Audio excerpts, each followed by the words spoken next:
তাআলা বলেন, যার হক এসেছে সত্য, ওয়াজাহাকাল বাতিল, চলে গেছে মিথ্যে।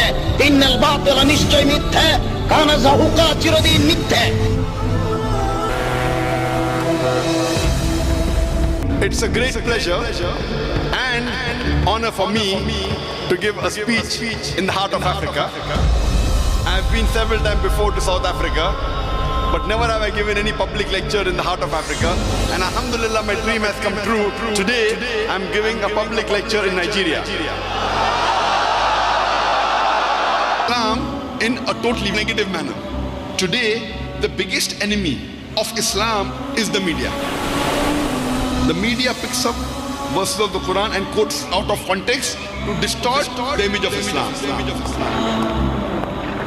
Allah mentions themselves. Sister, do you believe there is one God? Yes, I do. Do you believe Jesus is God? No, no. Do you believe Jesus is the messenger of God? Yes, I do. Do you believe Prophet Muhammad is the messenger of God? Yes, I do. Is anyone forcing you to accept Islam? No, no, no, no. Are you doing out of your own free will? Yes, I'm doing it willingly from my heart. Okay, sister. I will say in Arabic and you repeat it. Okay, okay. Ashhadu Ashhadu Allah Allah ilaha ilaha illallah illallah wa ashhadu wa ashhadu anna anna Muhammadan Muhammad abduhu abduhu wa rasuluhu. musu. I bear witness I bear witness that that there is no God there is no God but Allah but Allah, and and Prophet Muhammad Prophet Muhammad is is the messenger the messenger and servant and servant of Allah. of Allah. MashaAllah, sister, you have become a Muslim and may Allah grant you Jannah. My name is Rose. My name is Joy. My name is Eunice. Sister, do you believe that there is one God? Yes. Do you believe Jesus is God? No. Peace be upon him. Do you believe Jesus Christ, peace be upon him, is the messenger of God? Do you believe Jesus Christ, peace be upon him, is the messenger of God? Yes, sir. Do you believe Prophet Muhammad is the messenger of God, peace be upon him? Yes. Is anyone forcing you to accept Islam? No. Is anyone putting any pressure on you? No. You are accepting Islam out of your free will? Yes. Okay, sister, I'll just say in Arabic and you repeat it. Okay. আজ আমি এখানে এসেছি কারণ আমার 6টি সন্দেহ রয়েছে, যেগুলো আমি বিশ্বাস করি যদি আমি এগুলো সঠিক জবাব পাই, আমি প্রস্তুত আছি ধর্মান্তরিত হতে এবং ইসলাম কবুল করতে।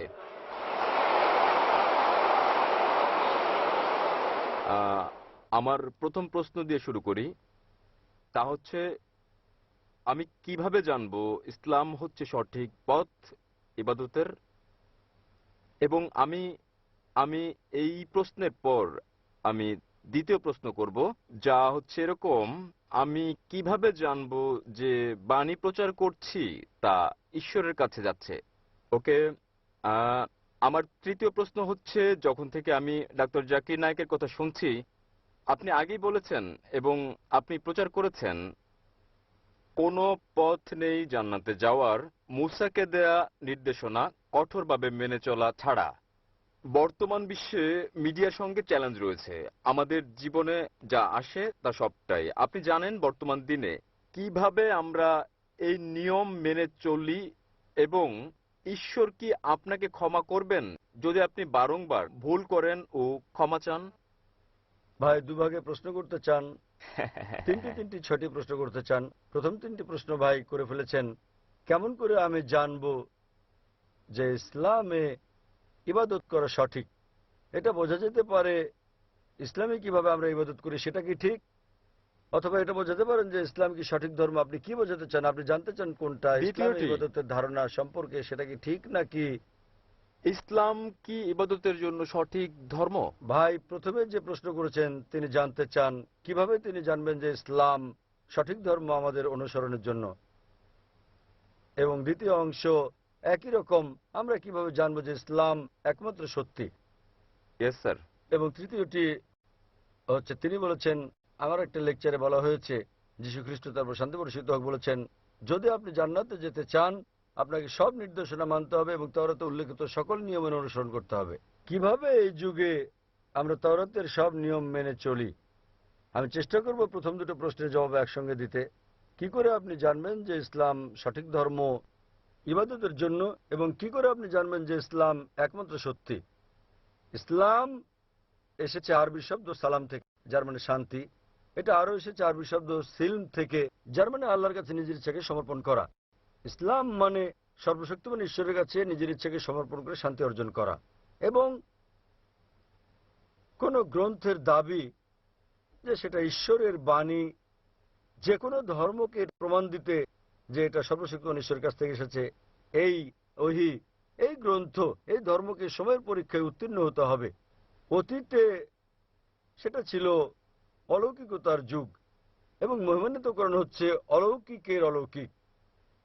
পরে আসলো সাহিত্য এবং কাব্যের যুগ। মুসলিম ও অমুসলিম আরব পণ্ডিতেরা একই সুরে তারা দাবি করলেন যে মহিমান্বিত কোরআন ছিল পৃথিবীর বুকে সবচেয়ে ভালো আরবি সাহিত্য।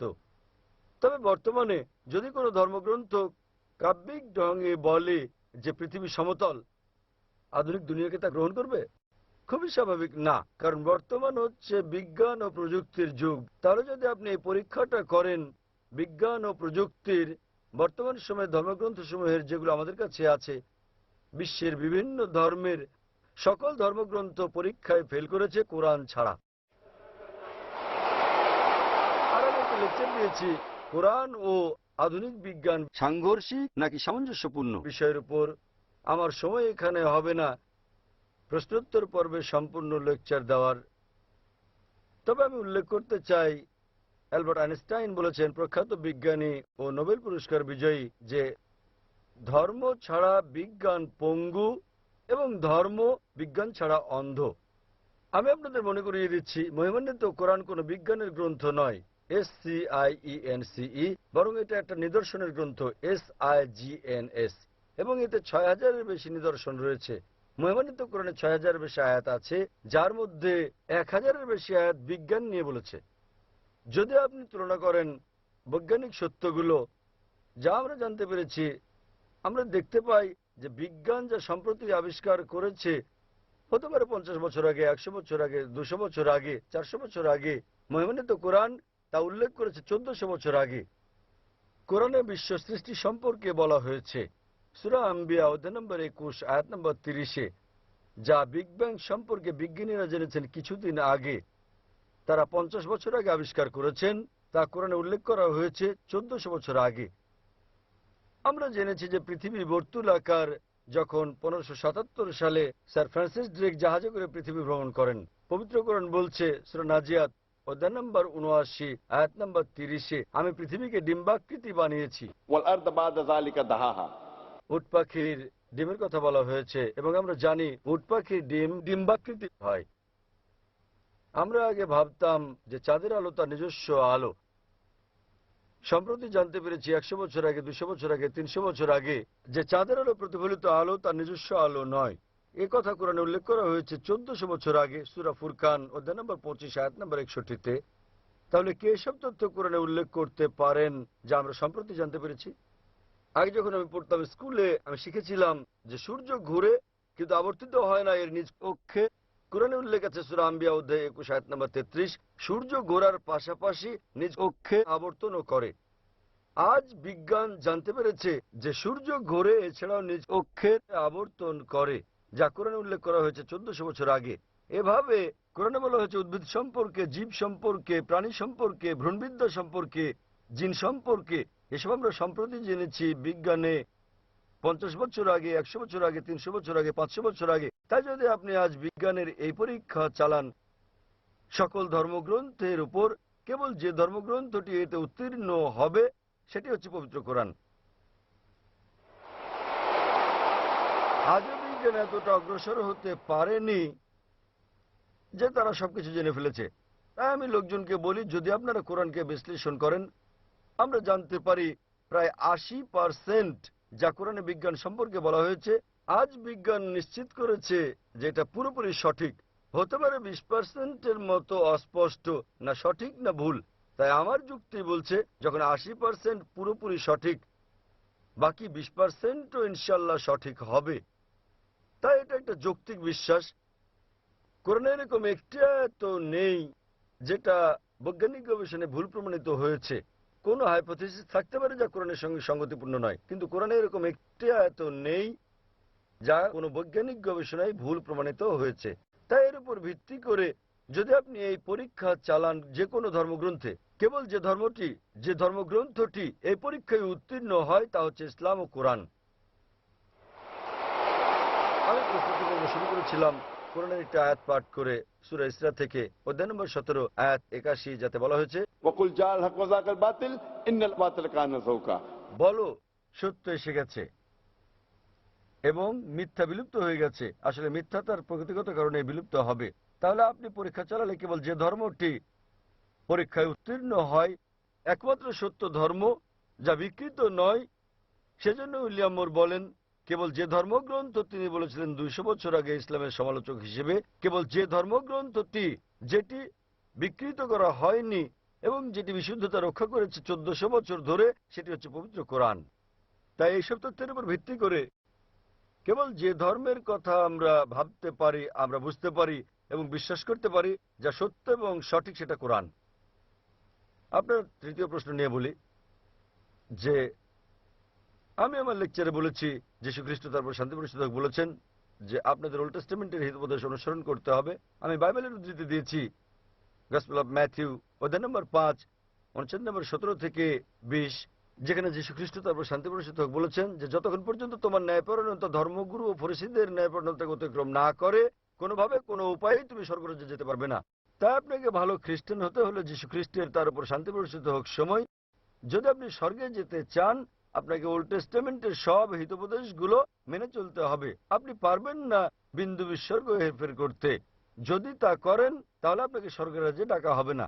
তাহলে বাইবেলের এই অনুচ্ছেদের উপর ভিত্তি করে গসপেল অফ ম্যাথিউ অধ্যায় নম্বর 5 অনুচ্ছেদ 17 থেকে 20 আপনাকে মানতে হবে প্রতিটি আইন ওল্ড টেস্টামেন্টের। এবং আপনার প্রশ্নটা ছিল খুবই ভালো এবং অত্যন্ত যৌক্তিক, কিভাবে আমরা এই যুগে মানব ওল্ড টেস্টামেন্টের সবকিছু, যা খুবই কঠিন। আমি একমত আপনার সঙ্গে। সে কারণে যীশু খ্রিস্ট তারপর শান্তি প্রতিষ্ঠিত হোক আরো বলেন গসপেল অফ জন অধ্যায় নম্বর 16 অনুচ্ছেদ 12 থেকে 14, তিনি বলেন তোমাদেরকে আমার অনেক কথা বলার আছে, কিন্তু এখন তোমরা তা সহ্য করতে পারবে না। যখন সত্যের আত্মা আসবেন, তিনি তোমাদের সত্যের দিকে নিয়ে যাবেন। তিনি নিজে থেকে কিছু বলবেন না, তিনি যা শুনবেন তাই বলবেন। তিনি আমাকে গৌরবান্বিত করবেন। এখানে যীশু খ্রিস্ট তারপর শান্তি বর্ষিত হোক ভবিষ্যৎবাণী করেছেন সর্বশেষ ও চূড়ান্ত পয়গম্বর, সর্বশেষ ও চূড়ান্ত নবী মুহাম্মদ সাল্লাল্লাহু আলাইহি সাল্লামের। অর্থাৎ যখন তিনি আসবেন, তিনি তোমাদের সব সত্যের দিকে নিয়ে যাবেন। তার মানে যীশু খ্রিস্ট তারপর শান্তি বর্ষিত হোক জানতেন বাইবেলে যা বর্ণিত আছে তা সবকিছু অনুসরণ করা যাবে না। পরবর্তীকালে হতে পারে কয়েক শতাব্দী পর, সেজন্য তিনি বলেছেন যখন সত্যের আত্মা আসবেন, তিনি তোমাদের সত্যের দিকে নিয়ে যাবেন। নবী মুহাম্মদ সাল্লাল্লাহু আলাইহি সাল্লাম সম্পর্কে বলেছেন। তাই শেষ সময়ে হতে পারে অনুসরণ করা সম্ভব ছিল উল্লেখিত বিধিনিষেধগুলো ওল্ড টেস্টামেন্টের এবং নিউ টেস্টামেন্টের, কিন্তু যীশু খ্রিস্ট তারপর শান্তি প্রতিষ্ঠিত বলেছেন যখন সর্বশেষ ও চূড়ান্ত নবী মুহাম্মদ সাল্লাল্লাহু আলাইহি সাল্লাম আসবেন, তোমরা তাকে মেনে চলবে। তাই আজও একজন ভালো খ্রিস্টান হতে হলে এক ঈশ্বরে বিশ্বাস করা ছাড়াও নবী মুহাম্মদ সাল্লাল্লাহু আলাইহি সাল্লামকে বিশ্বাস করতে হবে। আশা করি উত্তরটা পেয়েছেন ভাই। এবারে আপনার অপর প্রশ্ন। অপর প্রশ্নটি আসছে খ্রিস্টান পটভূমিতে একটি খ্রিস্টান পরিবার থেকে।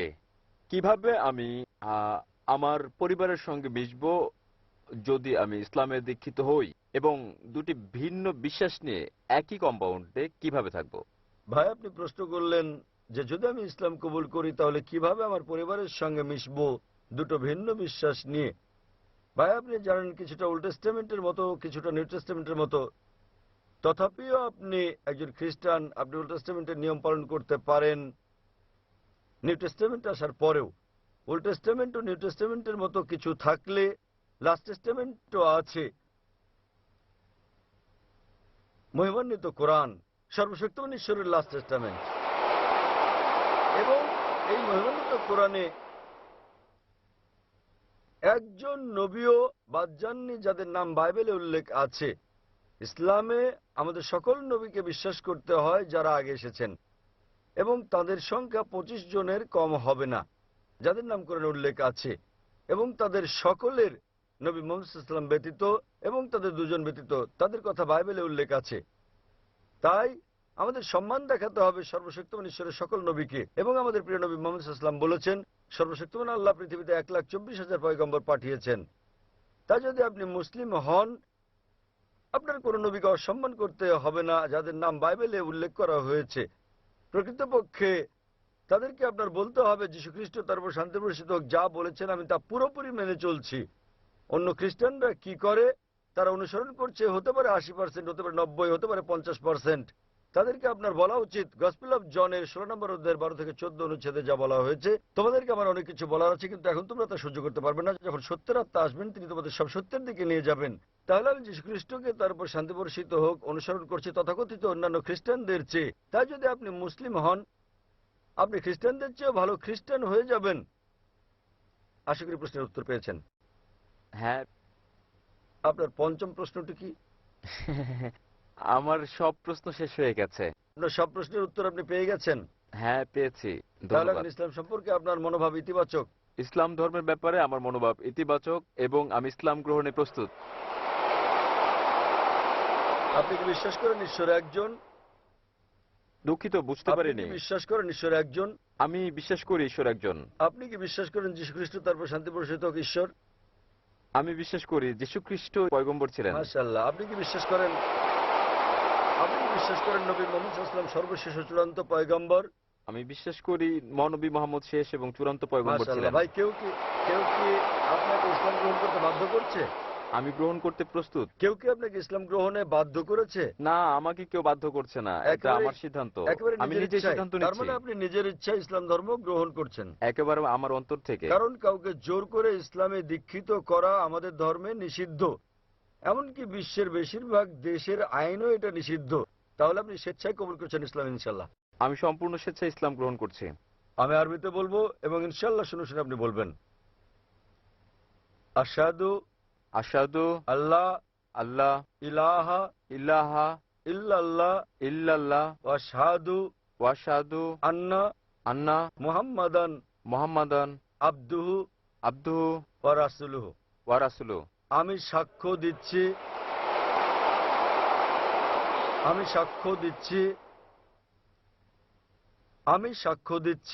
আমি সাক্ষ্য দিচ্ছি যে কোনো ইলাহ নেই আল্লাহ ছাড়া এবং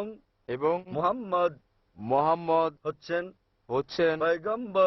পয়গম্বর এবং আল্লাহর বান্দা। মাশাআল্লাহ, আপনি মুসলিম হয়ে গেছেন। ধন্যবাদ। এবং আমি আল্লাহ সুবহানাহু ওয়া তাআলার কাছে প্রার্থনা করি তিনি যেন আপনাকে পথ দেখান এবং তিনি আপনাকে সাহায্য করেন আপনার পরিবারকে শান্তির ধর্মে দীক্ষিত হতে।